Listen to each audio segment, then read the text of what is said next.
On this video I will discuss some important question of unit first. तो देखिए question यहाँ पे है कि find the rank of the matrix A. Matrix यहाँ पे ए गिवन है 1 1 1 A B C A cube B cube C cube A B C being the real numbers. ठीक है, तो ये मैट्रिक्स आपके पास गिवन है। इस मैट्रिक्स का हम लोग सबसे पहले माइनर निकालें, minor of order 3। Minor of order 3 यानी 3 ऑर्डर का हमने डिटरमिनेंट लेट किया है और इसमें ये ऑपरेशंस किए हैं यहाँ पे। तो जो ऑपरेशन यहाँ पे C2 माइनस C1 किया, C3 माइनस C2 किया, 2 जीरो आ गए। ये वैल्यू B माइनस ए हो गया, यहाँ पे B cube minus A cube हो गया, यहाँ पे C माइनस बी हो गया, ये C cube minus B cube हो गया। ठीक, अब इसमें ये B माइनस ए कॉमन है, यहाँ से C माइनस बी कॉमन है। ये फैक्टर्स हमने यहाँ पे दिखाए हैं पहले। ये A B cube minus A cube का फॉर्मूला अप्लाई किया है और इसमें फैक्टर्स दोनों कॉमन कर लिए हैं। फैक्टर कॉमन करने के बाद में यहाँ पे वैल्यू ये 1 1 हो गई। फिर इसको एक्सपेंड कर दिया है तो दिस और माइनस दिस, ये एक्सपेंशन किया है यहाँ पे। इसमें सी स्क्वायर माइनस ए स्क्वायर, तो सी माइनस ए सी प्लस ए हो गया। ये B C minus A B हुआ, यहाँ से बी कॉमन तो सी माइनस ए हो गया। ठीक है ना, सी माइनस ये B C minus A B, तो यहाँ से B common C minus A हो गया।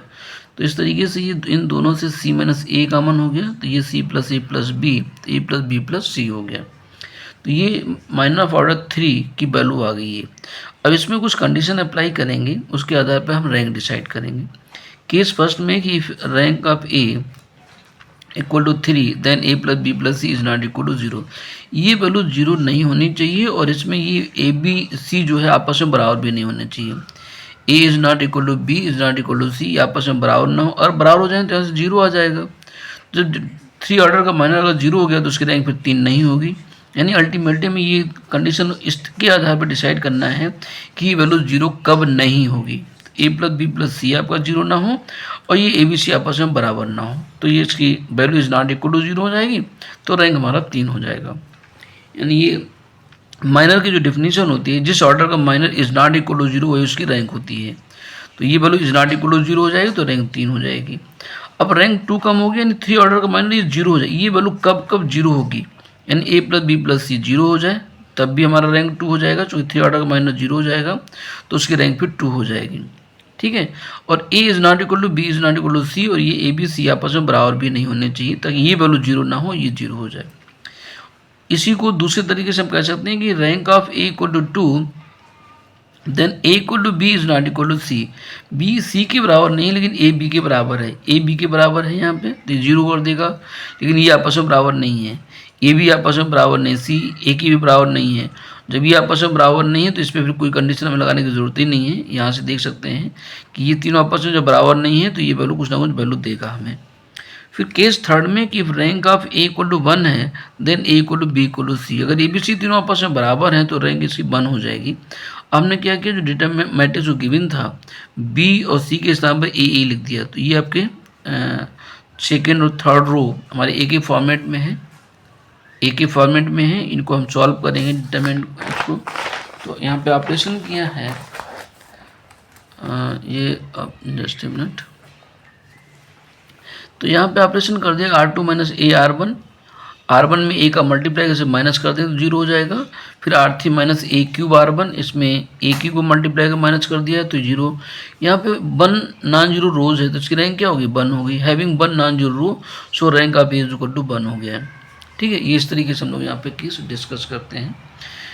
इसके बाद में सिस्टम और लीनियर इक्वेशन में प्रॉब्लम है। Next problem, so that the equations, ये 3 इक्वेशंस यहाँ पे गिवन है, have no solution unless A plus B plus C equal to 0, in which case and they have infinitely many solutions. Find these solutions when a equal to 1, b equal to 1, c equal to minus 2. ठीक है, तो given system linear equations are, ये equations हमें given है। ये minus का 2x plus Y plus Z equal to A है, इधर ए बी सी है।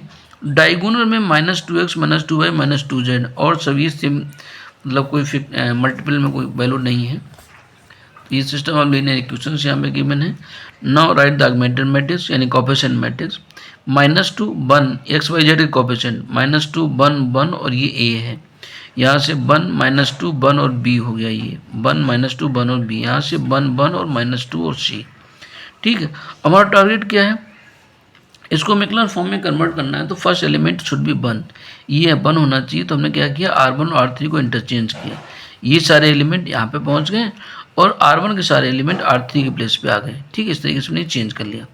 और इस 1 की हेल्प से इस 1 और -2 को हम 0 करेंगे। इसके आधार पे यहाँ पे ऑपरेशन R2 - R1 और फिर यहाँ पे R3 + 2R1, R1 में 2 का मल्टीप्लाई करके यहाँ पे प्लस कर दें तो 0 हो जाएगा। और ये कंडीशन सॉल्व करने पे इस तरीके से कुछ आती है। ये वैल्यू अब हमें इससे इसको 0 करना है तो ये वैल्यू यहाँ पे प्लस कर दो, प्लस कर दे तो ये 0 हो गया। अब ये जो मैट्रिक्स लास्ट में बन गई, this is the echelon form which is an echelon form, ये एक्लन फॉर्म है। अब यहाँ पे हम लोग कंडीशन डिस्कस करेंगे। Case first, if A B C is not equal to 0, अगर ये नॉट इक्वल टू 0 हो जाए तो जो ऑगमेंटेड मैट्रिक्स है उसकी रैंक 3 हो जाएगी। Then rank of A B equal to 3, तो ये वैल्यू 0 नहीं है तो 3 नॉन जीरो हो जाएंगे। अगर हम ये कोएफिशिएंट मैट्रिक्स की बात करें इतने, तो यहाँ पे 2 नॉन जीरो रोज हैं तो rank of A equal to 2 हो जाएगी। तो rank of A B is not equal to rank of A हो गया। जब रैंक आपस में बराबर नहीं होती है तो यहाँ पे सिस्टम हमारा इनकंसिस्टेंट होता है या नो सोल्यूशन होता है। Hence system have no solution, जब ये रैंक आपस में बराबर नहीं होती, डिफिनीशन है इसकी। केस सेकंड में if A B C is equal to 0, A plus B plus C 0, अब ये वैल्यू 0 हो जाए यहाँ पे। अगर ये 0 हो जाए तो दोनों की रैंक पे 2 हो जाएगी, कोएफिशिएंट मैट्रिक्स भी 2, ऑगमेंटेड मैट्रिक्स की रैंक 2 हो जाएगी, क्योंकि ये 0 हो गया। यानी आपको थर्ड रो पूरा कंप्लीटली 0, 2 नॉन जीरो रोज हमारे पास में, तो रैंक दोनों की 2 हो जाएगी। Then rank of A B is equal to rank of B is equal to 2 less than number of unknowns. जब हमारी rank less than number of unknowns होता है तो सोल्यूशन हमारे इनफाइनाइट होते हैं। तो उस बात को हमने यहाँ पे लिख दिया कि हेंस सिस्टम है इनफाइनाइटली मैनी सोल्यूशंस। ठीक है, अब यहाँ बहुत सारे सोल्यूशन कह रहे हैं। सोल्यूशन अगर हैं तो सोल्यूशन हमें किस पे प्रूव करना है, A equal to 1, B equal to 1, C equal to -2 question में गिवन था। तो हमने यहाँ पे लिखा for solution if A equal to 1, B equal to 1, C equal to -2। तो जो ऑगमेंटेड मैट्रिक्स बनी थी इसमें हमें ये वैल्यू पुट करनी है, तो ये वैल्यू इसमें पुट करो। सी की तरफ -2 रख दिया, तो पहली इक्वेशन यहाँ से ए एक्स प्लस वाई माइनस का 2z इक्वल टू सी की वैल्यू -2 तो इक्वल हमने -2 लिख दिया। दूसरा यहाँ से माइनस का 3y plus 3z equal to b minus c, b की वैल्यू 1 है, सी की वैल्यू -2 है, तो +2 कर दे 3 बना देगा, तो ये इक्वेशन दूसरी बन गई। ठीक है ना, ये इक्वेशन आपकी यहाँ पे दूसरी इक्वेशन बन गई है। इन दोनों इक्वेशन को हमें सॉल्व करने के एक्स बाई जेड की वैल्यू फाइंड करना है। इक्वेशन हमारे पास 2 हैं, अननोन है यहाँ पे 3। ठीक है, इक्वेशन 2 है और अननोन हमारे पास यहाँ पे 3 है। ठीक है, तो अब देख रहे हैं कि यहाँ पे पहली equation x plus y minus 2z equal to -2 था। दूसरे में 3 से, दूसरी इक्वेशन 3 से डिविजिबल है तो हमने 3 से डिवाइड कर दिया, -y प्लस z प्लस 1 हो गया। दो इक्वेशन 3 वेरिएबल, तो कोई एक वेरिएबल हमें लेट करना पड़ेगा, इसलिए हमने यहाँ पे z की वैल्यू को लेट किया है। Let z equal to k, यहाँ z की वैल्यू k पुट कर दो तो y की वैल्यू मिलेगी, y इक्वल टू k-1 हो जाएगा। ये k 1 इधर आ गया, k-1। अब हम z और y की वैल्यू इक्वेशन नंबर फर्स्ट में पुट कर देंगे ऊपर वाले में, तो x की वैल्यू मिल जाएगी और x की वैल्यू सॉल्व करने पे भी हमें k-1 मिलती है। तो इस तरीके से ये सोल्यूशन आपका हो गया, x k-1, y k-1 और z इक्वल टू k हो गया। इसी पे क्वेश्चन और है कि for what value of k the equations are, ये 3 इक्वेशंस गिवन है, have a solution and solve them completely in each case. Given system linear equations are x plus Y plus z 1 था, ये 2x plus Y plus 4z, 2x plus Y plus 4z equal to k है, 4x plus Y plus 10z equal to k square है। Now augmented matrix A B equal to, तो first equation coefficient 1 1 1 और ये 1 हो गया, यहाँ से 2 1 4 और k हो जाएगा, यहाँ से 4 1 और 10 और k स्क्वायर हो गया। ठीक है, इसके आधार पे हमने ये ऑगमेंटेड मैट्रिक्स यहाँ पे लिखा है। अब इसमें इसको भी हम लोग जो है एक्लन फॉर्म में कन्वर्ट करेंगे, तो इस 1 से 2 को 0 करना है, इसी 1 से 4 को 0 करना है। हमने ऑपरेशन क्या किया, R2 - 2R1 फिर R3 - 4R1, तो इसमें 2 से मल्टीप्लाई किया, इसमें माइनस किया है, तो ये 2 - 2 0 हो गया। अब ये 1 - 2 करोगे तो -1 हो जाएगा, 4 - 2 करो तो 2 हो जाएगा, k-2 करोगे तो k-2 हो गया। अब इसमें 4 से मल्टीप्लाई, 4 - 4 0 हो गया, 1 - 4 -3 हो गया, 10 - 4 तो ये 6 हो गया। अब k स्क्वायर -4 तो k स्क्वायर -4 हो गया। ठीक है ना, अब देखिए आगे इस 1 से इस 3 को 0 कर सकते हैं, तो इसका मतलब है कि हम R2 में 3 का मल्टीप्लाई करके इसमें माइनस कर दें, तो R3 - 3R2 इसको माइनस किया हुआ है यहाँ पे, तो ये 0 हो गया। इसमें 3 से मल्टीप्लाई 6 यहाँ पे करो तो ये भी 0, ये k-2 इसमें आपने 3 से मल्टीप्लाई किया तो ये 3 के प्लस ये के किससे मल्टीप्लाई किया 3 से, तो ये 3 के माइनस का 6 हो जाएगा। तो यहाँ पे के स्क्वायर प्लस 3k और प्लस 2, के स्क्वायर माइनस 4 था तो के स्क्वायर माइनस 4 और ये माइनस 6 तो प्लस 6 बनाएगा तो प्लस 2 कर दिया हमने यहाँ पे और माइनस के 3k। ठीक है, अब देखिए इसमें अब इस मैट्रिक्स के आधार पे ये मैट्रिक्स हमारी कैसे बन गई, इक्लॉन फॉर्म में बन गई। तो which is an echelon form if system have a solution, अगर सिस्टम में सोल्यूशन है तो ये वैल्यू हमारी 0 होनी चाहिए। क्वेश्चन में कह रहा था फॉर व्हाट वैल्यू ऑफ के इक्वेशन हैव ए सोल्यूशन, तो ये वैल्यू जब 0 होगी तभी सोल्यूशन होगा, क्योंकि उसमें रैंक तभी बराबर आएगी दोनों की। तो इस वैल्यू को हमें 0 करना पड़ेगा। के स्क्वायर प्लस 3k माइनस 2 0 इसके फैक्टर्स करिएगा, फैक्टर्स करने पे के की वैल्यू 1 और 2 आ गई। के की वैल्यू जब 1 और 2 होगी तभी सिस्टम हमें सोल्यूशन देगा। एक पहला आंसर हो गया। दूसरा कि solve them completely in each case, अब k इक्वल टू 1 है तो सोल्यूशन क्या होगा, देन फॉर सोल्यूशन ये जो मैट्रिक्स बनी थी लास्ट में इसी को हमें सिस्टम लीनियर इक्वेशन में कन्वर्ट करना। तो ये जो मैट्रिक्स आप देख रहे हैं हमने उसको लिखा यहाँ पे फिर ये एक्स वाई जेड वेरिएबल्स आ गए और इक्वल टू में यहाँ पे देखिएगा जब के 1 रख रहे हैं तो ये 1 हो गया, यहाँ पे 1 रखो 1 माइनस 2 तो माइनस 1 हो गया, यहाँ के और 1 रखो तो ये 0 कर देगा, 1 प्लस 2 3 और माइनस का 3 तो 0 हो गया।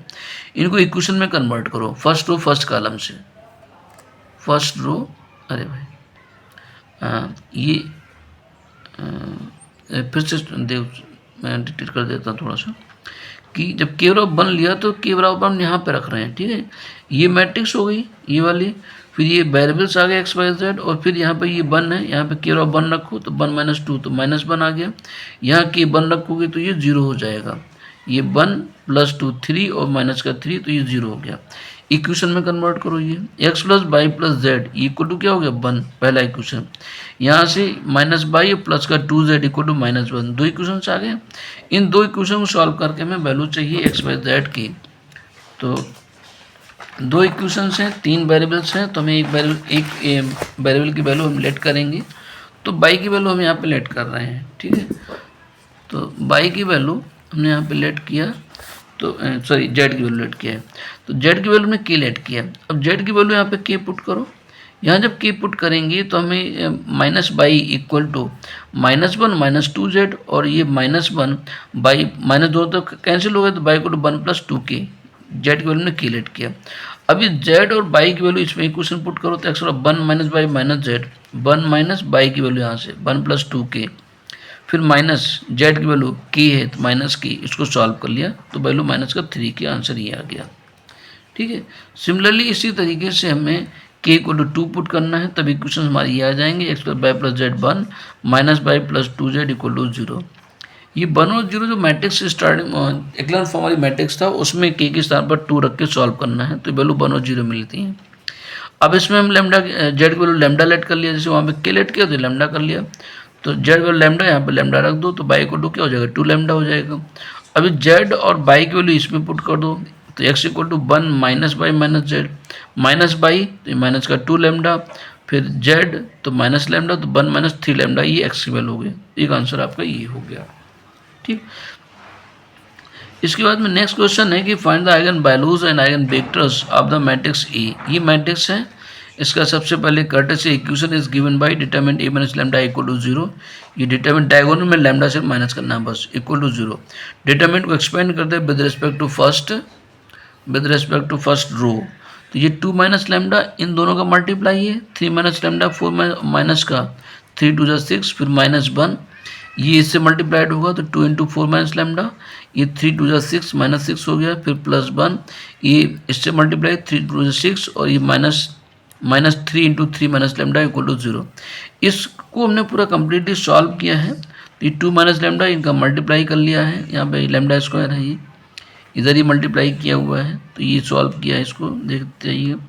तो ये 2 माइनस लैम्डा स्क्वायर -7 लैम्डा +6, ये वैल्यू आपकी माइनस बाहर था तो +2 लैम्डा, 8 माइनस 6 तो माइनस का 2, यहाँ से माइनस बाहर था, ये आपका 3 लैम्डा माइनस का 3 हो जाएगा, यहाँ से 2 कॉमन, यहाँ से 3 कॉमन, 3 2 5 लैम्डा माइनस 1 बनाएगा, इधर इसके फैक्टर कर लिए 6 बन जा 6 करके, तो ये इसके फैक्टर का एज यूजुअल जैसे हम लोग करते हैं, ये फैक्टर हमने डिटेल में आपको दिखाया, उसको देख लीजिएगा।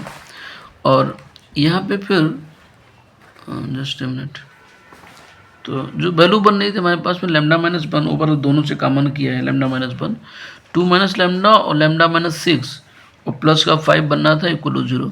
फैक्टर्स करने के लिए इसका फिर मल्टीप्लाई करो, तो जो भी है यूजुअल ये 2 लैम्डा फिर माइनस का लैम्डा से 2 लैम्डा माइनस लैम्डा स्क्वायर फिर माइनस 6 से माइनस 12 और प्लस का 6 लैम्डा प्लस 5 इक्वल टू 0। ये माइनस लैम्डा स्क्वायर 6 2 8 लैम्डा हो गया, ठीक है, और माइनस का प्लस 5 और माइनस 12 प्लस 5 माइनस 7, इसका माइनस बाहर निकाल लिया, लैम्डा माइनस 8 प्लस 7, 7 बन जाए 7, 7 और 1 8 होता है, तो minus 7 lambda minus lambda plus 7, यहाँ से लैम्डा कॉमन है, लैम्डा माइनस 7, यहाँ से 1 कॉमन है, तो लैम्डा माइनस 7 ओवर दोनों से कॉमन हो जाए, यहाँ से मान लैम्डा कॉमन था, यहाँ से माइनस 1, तो ये लैम्डा माइनस 1 आ गया, तो ये 1 और माइनस 7 इसके आइगन वैल्यूज आ गए, ठीक है। इस पे हमें अब चाहिए वेक्टर, तो vector corresponding to lambda equal to 1 is given by, तो जो स्टार्टिंग में मैट्रिक्स गिवन था लैम्डा के स्थान पर हमें क्या पुट करना है, 1 पुट करना है। तो स्टार्टिंग में जो मैट्रिक्स थी आपके पास में वो मैट्रिक्स ये थी,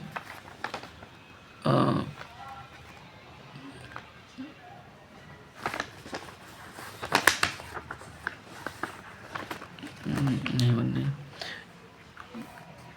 तो मैट्रिक्स जो भी स्टार्टिंग में था यहाँ पे हमने लैम्डा किया, लैम्डा के साथ 1 पुट करोगे तो वहाँ पे 2 माइनस लैम्डा था तो 1 रह गया, यहाँ पे आपके पास 3 माइनस लैम्डा था तो वो भी 2 रह गया, यहाँ पे 4 माइनस लैम्डा था, लैम्डा का वैल्यू 1 है तो 3 रह गया, तो ये मैट्रिक्स आ गई। और यहाँ पे ये एलिमेंट रखते हैं x1 x2 x3 equal to में 0 0 0 होता है। अब इनको इक्वेशन में कन्वर्ट करो, first row first column multiply करते हुए, तो ये x1 plus x2 plus x3 equal to 0, ये 2 2 है तो 2x1 2x2 और 2x3 इक्वल टू 0, 3 3 है तो 3x1 plus 3x2 plus 3x3 equal to 0 हो जाएगा। इसको 2 से डिवाइड करो, इसको 3 से डिवाइड करो, तो इक्वेशन वही बन जाएगा, यानी ये तीनों इक्वेशन एक ही इक्वेशन को रिप्रेजेंट करते हैं, वो इक्वेशन आपका ये है, ठीक है ना, एक ही इक्वेशन आएगी। यहाँ से 2 से डिवाइड कर दो, इसको 3 से डिवाइड करें तो इक्वेशन क्या बन जाएगी, x1 plus x2 plus x3, 3 equation मिलके एक ही इक्वेशन को रिप्रेजेंट करते हैं, 3 वेरिएबल्स हैं और इक्वेशन हमारे पास में एक है, तो ऐसी स्थिति में 2 वेरिएबल्स की वैल्यू हम लेट करते हैं, तो हमने यहाँ पे x2 x1 लेट कर लिया, x3 को x2 लेट कर लिया, ये x2 और x3 की वैल्यू यहाँ पे पुट कर दो k1 k2, तो k1 k2 x1 वैल्यू क्या हो गया, माइनस में k1 k2 हो गया, therefore vector x1 equal to ये x1 की वैल्यू फिर x2 फिर x3, x1 की value minus k1 plus k2, फिर आपका ये k1 और k2, इनको हमने अलग अलग थोड़ा कर दिया यहाँ, ठीक है ना, कि पहले k1 बाहर निकाल लिया तो k1 का ऑपरेशन क्या है -1, यहाँ पे k1 1, यहाँ पे k1 है ही नहीं तो 0 कर दिया, फिर प्लस k2 का, यहाँ पे k2 का ऑपरेशन -1, यहाँ k2 है नहीं तो 0 हो गया, यहाँ पे k2 है तो 1 हो गया, ये वेक्टर ये आ गया।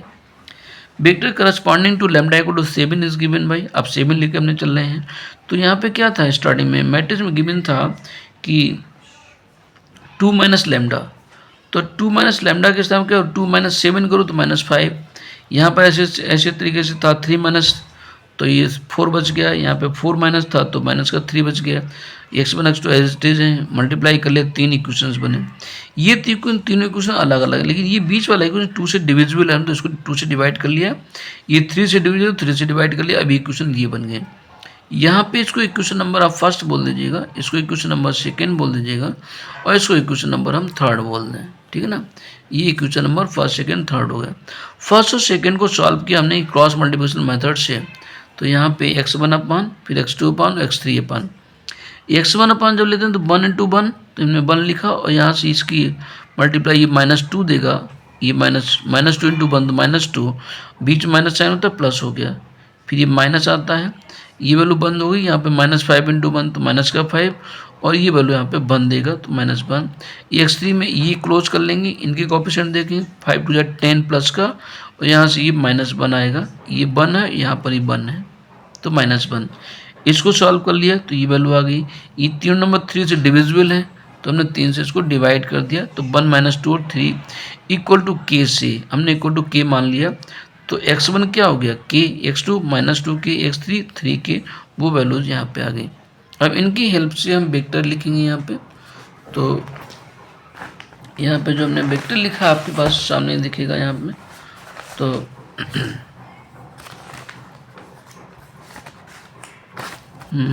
तो x2 इक्वल टू, इनको कॉलम फॉर्मेट में जो वैल्यूज निकालनी थी उनको कॉलम फॉर्मेट में से लिखना है, ठीक है, उनको वैल्यू को कॉलम के फॉर्मेट में लिखना है। तो ये x2 इक्वल टू के हमने क्या लेट किया था, हाँ के लेट किया था, के -2 के और 3 के बाहर ले लो तो 1 -2 और 3 हो गया, ये आपका वेक्टर हो गया, ठीक है ना। तो इस तरीके से ये 4 क्वेश्चन हमने यूनिट फर्स्ट में डिस्कस किए आपसे। Thank you.